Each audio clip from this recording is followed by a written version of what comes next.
Buen día, nosotros somos el equipo número 4, conformado por Karime Chávez, Angeli Franco, Fátima Hernández, Ernesto Jiménez y Ana Luisa Negrete, estudiantes del Instituto Tecnológico de Chihuahua.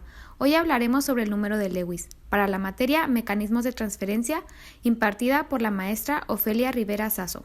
Antes de empezar, es importante saber que el número de Lewis es un número adimensional definido como el cociente entre la difusividad térmica y la difusividad másica. Bueno, primero empezamos con la definición.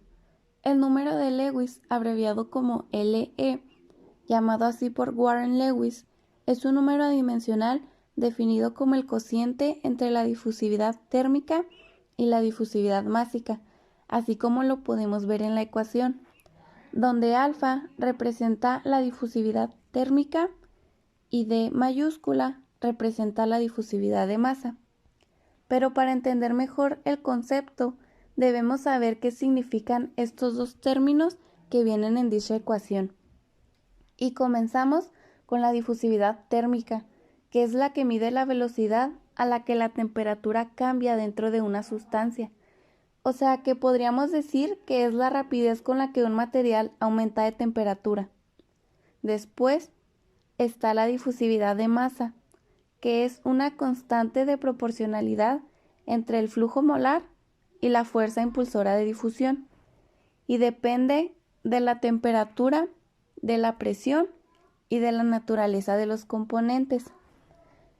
Como pueden ver, tanto la difusividad térmica como la difusividad de masa tienen unidades de metro cuadrado sobre segundo, y como el número de Lewis es una división entre estos dos, se van a eliminar las unidades.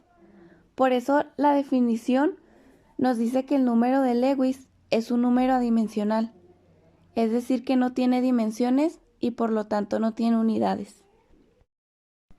Como podemos ver en la parte de abajo, también existe otra ecuación para representar el número de Lewis, que es el cociente entre el número de Schmidt y el número de Prandtl, donde SR representa al número de Schmidt y PR representa al número de Prandtl. Y como estos números son números adimensionales, pues entonces el número de Lewis también quedaría como un número adimensional.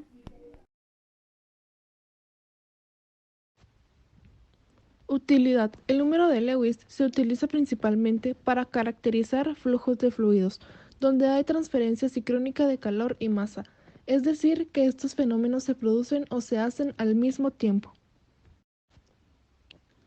Para que esto suceda, es necesario que se encuentre la difusividad térmica, la difusividad de masa, la conductividad térmica, la densidad, el coeficiente de difusión promediado de la mezcla y la capacidad calorífica específica a presión constante.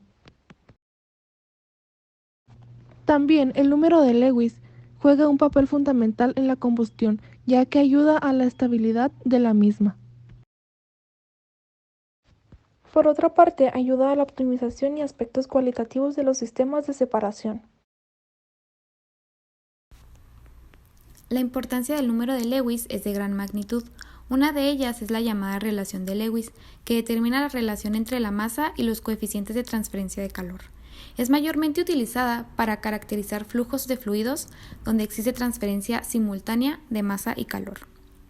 La combustión es otro punto donde el número de Lewis juega un papel importante, junto con el número de Damkohler, que relaciona la escala temporal de una reacción química con otros fenómenos que ocurran en el sistema. La propagación laminar de llamas ocurre cuando el combustible y el oxidante están separados inicialmente, y los procesos de mezcla y reacción química se producen de un modo simultáneo. El número de Lewis se ha utilizado para formular problemas sobre este tema introduciendo aproximaciones de transporte simplificadas. El número de Lewis se presenta en los sistemas de reacción como un parámetro influyente en el comportamiento de partículas de catalizador, tanque agitado continuo, entre otros, ya que impone la relación entre la constante de tiempo térmica intrínseca y la consistencia de tiempo del material. La aplicación de la industria se divide en fluidos y combustión. Dentro de los fluidos se utiliza para caracterizar, como su nombre lo indica, los flujos de fluidos donde se va a estudiar la transferencia de calor y masa. Combustión. Los combustibles que usan números de Lewis, los cuales son suficientemente mayores a una unidad, son estables a las perturbaciones transversales, pero a su vez inestables a las planas, las cuales dependen del tiempo. Estas inestabilidades planas se observan más comúnmente en combustibles sólidos, ya que su coeficiente de difusión en sólidos son tan pequeños que sus números de Lewis son muy grandes. Siguiendo con la aplicación de la industria en la combustión, estas inestabilidades se van a convertir en una propagación pulsante de amplitud fina. Si dicha es suave, las pulsaciones son periódicas. Estas reacciones con energía de activación generales relativamente grandes con un número alto de Lewis pueden producir una combustión pulsante caótica de gran amplitud. Cilindros de combustibles sólidos que tengan un diámetro muy grande van a presentar una propiedad que se llama deflagración, la cual consiste en una combustión rápida con llama y sin explosión, en la que la frente de reacción principal y más caliente se propaga a lo largo de una trayectoria helicoidal que las pulsaciones planas. Y ya por último tenemos el ejercicio del número de Lewis, que es el 1412, enfriamiento por evaporación de una bebida enlatada, que dice así: en un día cálido de verano se va a enfriar una bebida enlatada envolviéndola en un paño que se moja de manera continua y soplándole aire por medio de un ventilador. Si las condiciones del medio ambiente son una atmósfera 30 grados centígrados y 40% de humedad relativa, determinen la temperatura de la bebida cuando se alcanzan las condiciones estacionarias. Por condiciones estacionarias se refiere a cuando ya no va a cambiar con respecto al tiempo. Para empezar, tenemos dos suposiciones. La primera es que existen las condiciones del flujo bajo de masa, de modo que es aplicable la analogía de Chilton-Colbert entre la transferencia de calor y la de masa, puesto que la masa que existe de vapor en el aire es de alrededor de solo el 2%. Y la número 2 es que tanto el aire como el vapor de agua a las condiciones especificadas son gases ideales, por lo cual el error que estaríamos cometiendo sería menor al 1%. Como dije anteriormente, debido a que existen las condiciones de flujo bajo de masa, podemos usar las propiedades del aire seco para la mezcla, lo cual sería la temperatura promedio, que sería la temperatura del ventilador, la temperatura ambiente, más la temperatura de la superficie, o sea la del paño mojado, entre 2.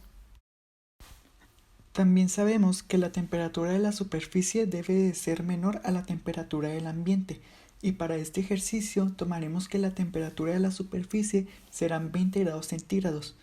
Aplicando la fórmula de temperatura del ambiente más la temperatura de la superficie entre 2 serán 30 grados más 20 grados centígrados dividido entre 2 serán 25 grados centígrados.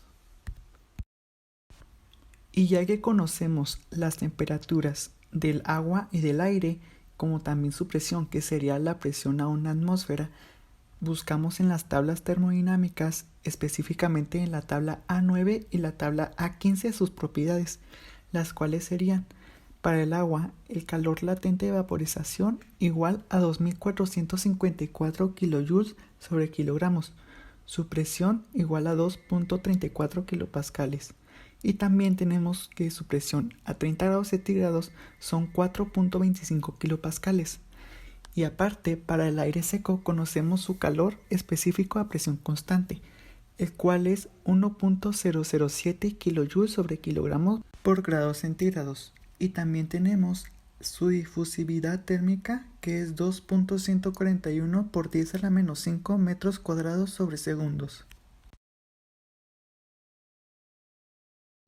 Además de la tabla A1, las masas molares del agua y del aire son de 18 y 29 kilogramos sobre kilomol respectivamente.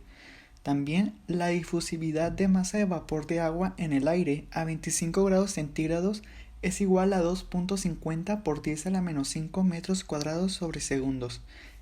Esto de la tabla 14-4. A continuación obtendremos el número de Lewis, el cual es la relación entre la difusividad térmica entre el coeficiente de difusión.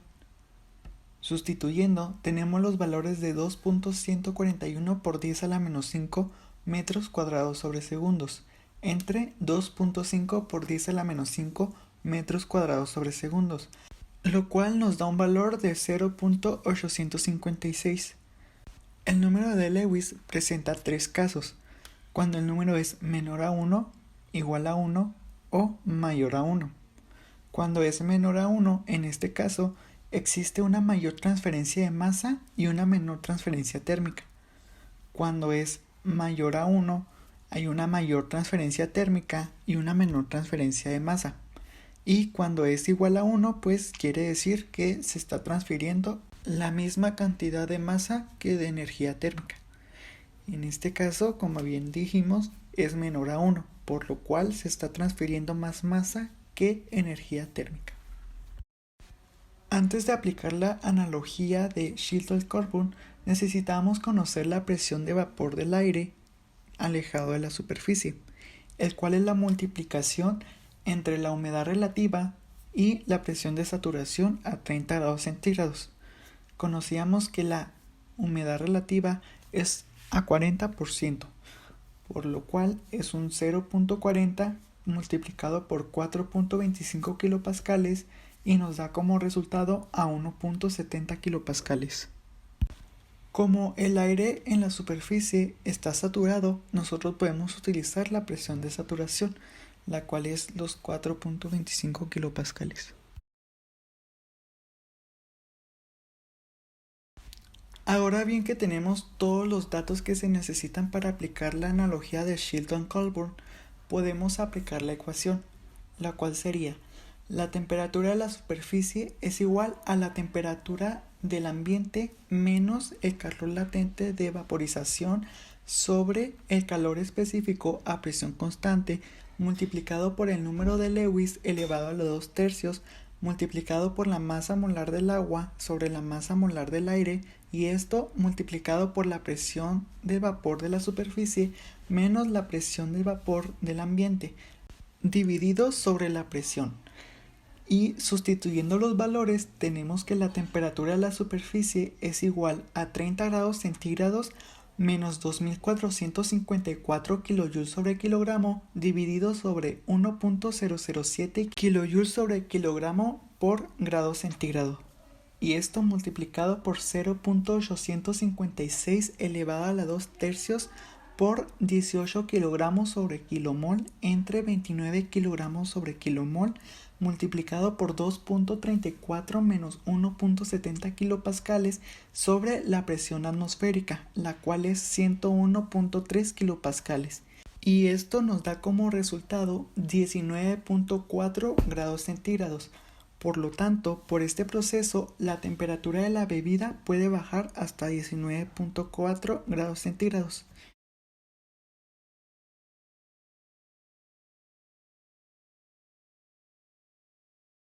Finalmente, esto ha sido todo por nuestra parte. Esperamos que haya sido de su agrado. Gracias.